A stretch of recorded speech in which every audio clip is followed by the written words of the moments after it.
असल में भारत के साथ है ना इतनी बुरी हुई है कि बिल्कुल वो जिसको कहते हैं ना, वो चारों शानिचित हो चुका है। तन्हाई भी है, रुसवाई भी है, और एक अंधेरे में खड़ा हो गया भारत। उसकी समझ में नहीं आ रहा कि वो करे क्या। जो लोग इस जंग से पहले उसके साथ थे वो भी उसके साथ नहीं है। दुनिया ताकत के साथ खड़ी होती है। दुनिया ने देख लिया कि ताकत पाकिस्तान के पास है। भारत के जो ख्वाब चिकनाचूर हुए हैं उसमें उसका ख्वाब दुनिया की एक सुपर पावर बनने का भी था। वो तो था कि हम 2040 में जो है दुनिया की जो है एक सुपर पावर होंगे। वो ख्वाब भी उसका शायद जो है आइंदा 100 साल के लिए तो जो है वो चिकनाचूर हो गया। 100 साल तक तो वो शायद ये नहीं सोच सकता कि वो दुनिया की जो है वो सुपर पावर बन सकते हैं। वो जंग की कैटेगरी में, फौजी ताकत की कैटेगरी में वो चौथे नंबर पे था, वहाँ नहीं है, वहाँ हम है। जिसने जिसको हराया तो हम ही उस कैटेगरी में आ गए ना, चौथे नंबर पर जो है वो हम है। इस वक्त भारत का अगर आप मीडिया देखें तो अब लोग आहिस्ता आहिस्ता वो लोग बोलना शुरू हो गए। वहाँ के डिप्लोमेट्स, वहाँ की ब्यूरोक्रेसी, वहाँ का सहाफ़ी, वहाँ के दानिश्वर, वहाँ के साबिक जो है फ़ौजी अफसरान अब ये बात कर रहे हैं कि दुनिया में भारत तना हो रहा है। यहाँ तक एक टीवी में टॉक शो कल देख रहा था इंडिया का, उन्होंने बोला कि पाकिस्तान ने सीज़ फायर के अगले लम्हे से जो है वो फतह का जश्न मनाना शुरू कर दिया, और भारत को इस बात का ख्याल 2 दिन के बाद आया कि हम भी बना लेते हैं, वो भी पाकिस्तान को देखा देखी। यानी कि भारत ने जहनी तौर पे अपनी शिकस्त को तस्लीम कर लिया था। क्यों शिकस्त को तस्लीम कर लिया था? उसके साथ हुई बहुत बुरी थी। बिल्कुल ऐसे वो कहते हैं ना, उसको हर तरफ से जो है ना वो चोट पड़ी। उसका जो पूरा जिस्म जो है ना वो छलनी हो गया है। अब वो खड़ा नहीं हो सकता, वो लड़खड़ाने की पोजीशन में नहीं है। जो ममालिक कल तक पाकिस्तान के साथ नहीं थे और भारत के साथ थे, वो भी भारत के साथ नहीं है। आमिर साहब ने वो G8 का हवाला दिया कि अब कनाडा जो है वो तो खुल्लम खुल्ला भारत की जो है मुखालफत कर रहा है। अब तो वो अपनी झेब मिटाने के लिए भारत ने मौका इख्तियार किया कि वो मोदी साहब ने तो वहाँ जाना ही नहीं है। उनको बुला कौन रहा है जो वहाँ जाना नहीं, बुला ही नहीं रहे भाई। वो लोग जाओगे कैसे? तो इस वक्त भारत के साथ जो है ना वो बहुत बुरी हो रही है। पाकिस्तान का जो वफ्द है बहुत जानतीदा लोगों पे मुश्तमिल है, और बहुत ही ज़बरदस्त अंदाज में जो है वो पाकिस्तान का जो मुकदमा जो है वो पूरी दुनिया के सामने रख रहे हैं। भारत का जो वफ्द है वो जो जाके दुनिया में बात कर रहा है, दुनिया उनसे जो सवालात उठा रही है उसका जवाब नहीं दे पा रहे। पाकिस्तान से क्या सवाल हो रहे हैं, ये बड़े मजे की बात है। पाकिस्तान से दुनिया पूछ रही है आपने किया क्या इनके साथ?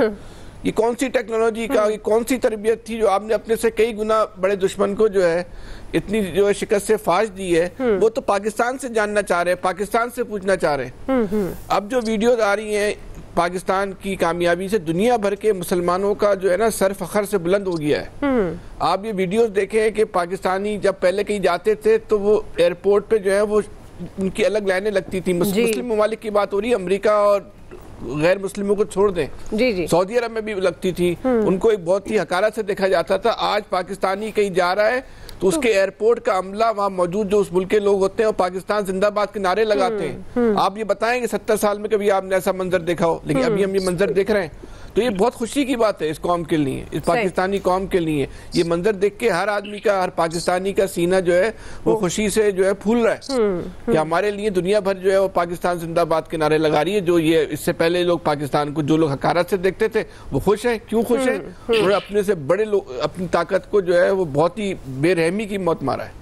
सही जी। डॉक्टर जमील अहमद खान साहब, आप किस तरह से देखते हैं इस बात को? जिस तरह अब एक्टिव नज़र आ रहे हैं सिफारती तौर पर, हम इसको अब लॉन्ग टर्म किस तरह से लेकर चल रहे हैं? क्योंकि इंडिया तो मुसलसल एंटी पाकिस्तान ही खेलता आया है और पाकिस्तान ने हमेशा अमन की बात की, शायद वो ये कमज़ोरी समझता रहा। अब क्योंकि पाकिस्तान अपर हैंड है पाकिस्तान का हर लिहाज से, तो दुनिया को पहले डोजियर तो देते रहे, बार बार बताते भी रहे कि किस तरह से इंडिया भारत दहशत गर्दी करता है पाकिस्तान के अंदर, और अब दुनिया कि जब और ममालिक में हुई तो दुनिया को भी पता चल गया। तो डॉक्टर साहब, आप इसको कैसे देखते हैं कि मजीद कौन से इंपॉर्टेंट स्टेप्स हैं जो पाकिस्तान को लेने की ज़रूरत है?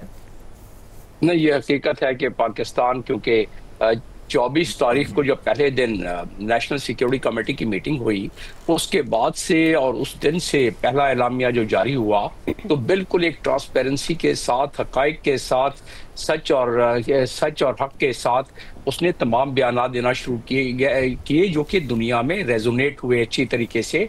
और आपने देखा कि दुनिया में जिस तरह आगे मामलात बढ़ते गए और हत्ता के जब 10 तारीख को जंगबंदी हुई उस वक्त तक दुनिया ने अगर इसको मवाजना किया जाए इन अय्याम को उन दिनों से जब पहलगाम का वाकया हुआ था तो उसमें तो फिर भी कुछ न कुछ ऑब्जर्वेशन दुनिया ने दी थी। इस मर्तबा हमें पजीराई भी मिली और जो हमारे इतने अच्छे दोस्त नहीं है उधर से कोई नुक्ताचीनी भी नहीं आई।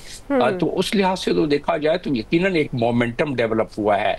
उस मोमेंटम को बरकरार रखने के लिए अब बिलावल भुट्टो जरदारी का ये जो लीड कर रहे हैं पूरी टीम, इसमें काफी जैसे कहा जाए मजबूत लोग हैं और वो अपने नैरेटिव को सही बयान कर सकते हैं। लेकिन मेरा पैमाना और दुनिया का पैमाना तो ये होता है कि वो नैरेटिव जो आप और मैं इस वक्त मॉनिटर कर रहे हैं, सुन रहे हैं, और अच्छा नैरेटिव है बिलावल का। वो बता रहा है कि हमने तो पहले दिन से हमने पहलगाम का वाकया हुआ तो हमने तो दुनिया को कहा कि किसी भी थर्ड पार्टी से इसकी इन्वेस्टिगेशन कराने और पाकिस्तान उसमें पूरा ताउन करेगा। और हम पहले दिन से कह रहे हैं कि हम जंग नहीं चाहते, हम अमन चाहते हैं। हम पहले दिन से कह रहे हैं कि हमारे साथ कोई मिस एडवेंचर नहीं करना। और हम पहले दिन से कह रहे हैं कि हम अमन चाहते हैं मगर जंग के जुल्म के खिलाफ अगर जंग लाजमी है तो फिर जंग ही सही। तो हमें तो उस नौबत पे आके हमने जवाब दिया, उससे पहले तो हमने जवाब नहीं दिया। लेकिन इस बात को भी देखना चाहिए कि ये तमाम चीजों के बावजूद हमारा जो वास्ता है वो एक बहुत चालाक और मक्कार किस्म की फरीक से है।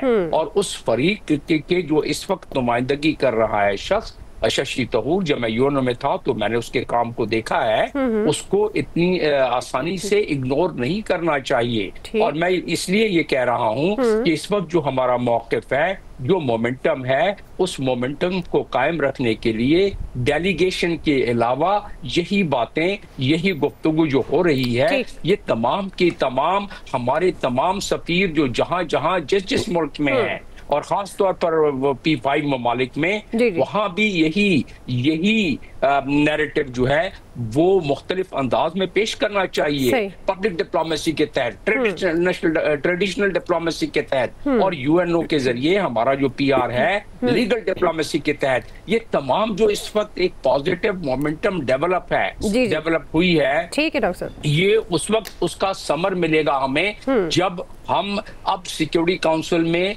आगे जाके जाना चाहिए और जाएंगे, जहां के अब तक कश्मीर के बारे में चैप्टर 6 के तहत 16 या 17 रेजोल्यूशन पास हुए हैं। अब जो रेजोल्यूशन पास होना चाहिए इस मोमेंटम के बाद वो चैप्टर 7 के तहत होना चाहिए ताकि इस मसले का हल निकले। यही बिलावल आज कह रहे हैं कि डिस्प्यूट रेजोल्यूशन होना चाहिए। इंडिया तो यूएनओ को भी नहीं मानता है, लिहाजा डिस्प्यूट रेजोल्यूशन के लिए जरूरी है कि एक प्लेटफॉर्म को दोबारा एक्टिवेट और रीएक्टिवेट किया जाए। तो जब तक वो सम्राट हासिल ना हो उस वक्त तक मैं समझता हूं कि हमें इस मोमेंटम को और इस जो हमारा इम्पीटस है उसको हमें बरकरार रखना चाहिए और कंसिस्टेंसी और कंटिन्यूटी के साथ ये दोनों जरूरी है। जी खालिद, देखिए अब पाकिस्तान और भारत के दरमियान असल जो जंग होगी वो सफारती महाज पर होगी और इसमें भारत जो है वो कोशिश करेगा कि पाकिस्तान के खिलाफ एक जारहाना